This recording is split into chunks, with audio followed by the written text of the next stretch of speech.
2019 Hyundai Tucson engine prediction.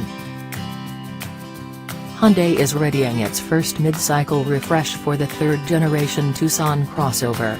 Introduced for the 2015 model year, the two-row SUV has proven extremely lucrative for the South Korean automaker, with sales blasting northward like Elon Musk's Falcon 9 rocket. Hyundai managed to sell 114,735 examples of the Tucson in 2017 to 2.4 times the number it sold in 2014. Slow claps. Yet, the current Tucson can't be left to stagnate. Hyundai is wisely working on a refreshed version that is likely due for the 2019 model. If we're lucky, we'll see it debut sometime in 2018.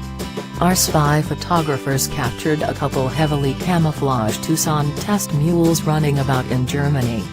Both extreme winter testing and regular driving can be seen in the photos, showing just how much work automakers put into evaluating pre-production models.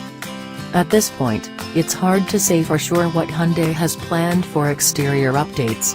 Yet through Camo, we can see an updated mesh grille and reshaped lower fascia, both similar to other modern Hyundais like the new 2018 Elantra GT/i30 hatchback and 2018 Sonata sedan.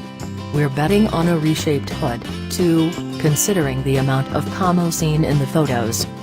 Around to the sides, the roof, windows, side mirrors, and upper belt line appear to be unchanged. Things might be different with the door handles and lower character lines, however, Hyundai has those covered fairly well. Out back, we can actually see some changes. The reflectors have moved from the bumper to midway up the tailgate, or at least we can see where they would go. Hyundai apparently didn't have the plastic reflectors ready for the test mules.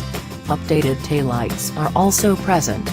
They look more intricate than before, likely thanks to them making the transition to LED bulbs.